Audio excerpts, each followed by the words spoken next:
What's going on, gamers? Thank you for joining me today. My name is Max Deshaw, and this is Based Game Reviews. And today we're taking a look at my first impressions video for Tactics Ogre Reborn. Let's get into it.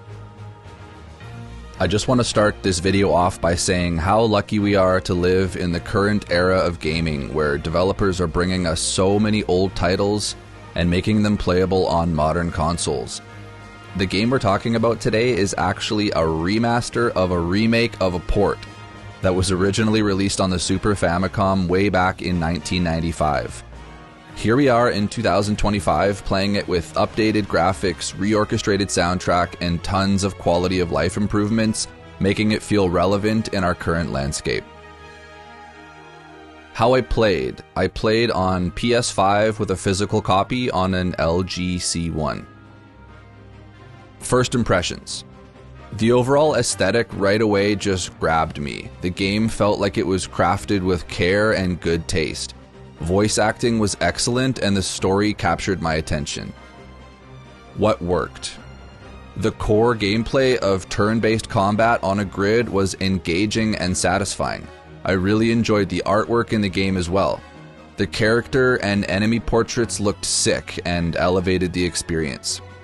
The music overall was outstanding and really added depth and emotion to the adventure.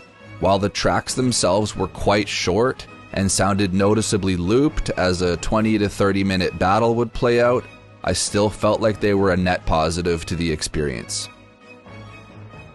What didn't work? In most RPGs, you're going to be exploring, checking out towns, talking to NPCs, etc. But in Tactics Ogre, it's just cutscenes, battle, over and over and over. This weighed on me and started to feel like a grind. The battles themselves can be very lengthy at times and do not allow you to escape and simply quit back to the world map. The game offers a unique mechanic called the Chariot Tarot, which lets you rewind a previous turn up to 50 positions, essentially undoing your previous actions. I'll be completely honest, I never used it a single time in my nearly 30 hours I spent with this game. It's not visible in the UI, and after it was briefly explained early in the game, I just forgot about it. With that being said, these battles were still a big investment of time. Multiple times throughout my playthrough, I quit out the game all the way back to my PS5 menu to restart a battle, sometimes spending hours in real time on a single encounter with no actual progress being made in the game. Even if I had been using the Chariot Tarot system, it's still a lot of redoing the same bits over and over. This started to become very frustrating. The story, while delivered with finesse, began to really drag and felt bloated. It was just a lot to keep up with. Multiple kingdoms, rulers, all these names to keep track of. It was, just not for me. It got annoying. At certain points throughout the game, you have the option of saving and then recruiting special NPCs. But their AI didn't seem to be graced with self-preservation, and most of them would recklessly throw themselves into the heat of battle. I couldn't even get close to some of them before they'd be taken out by the enemy. Man, I must have redone some of these missions 5, 6, 7 times before I just gave up and let the NPC die so I could progress the story. Even with the ability to rewind your turns, this is still multiple hours in real life with zero progress in the game. Worth continuing.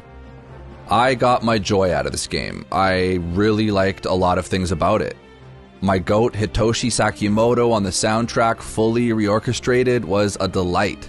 Likeable characters and great menus and UI wrapped this title into a handsome little package. After looking up walkthroughs on how far along I was into this thing, I wasn't prepared to grind out another 20 hours of unskippable repetitive gameplay, however. Final thoughts. I'm all about big, grand, sweeping RPGs. There's nothing that I really like more in a game, but it has to be balanced. I can't just do 50 hours of grid-based combat sprinkled in with the occasional cutscene. What I felt at the core of this game was a campaign half the length and a much simpler story. The over-embellishment in nearly every single area did not do it any favors.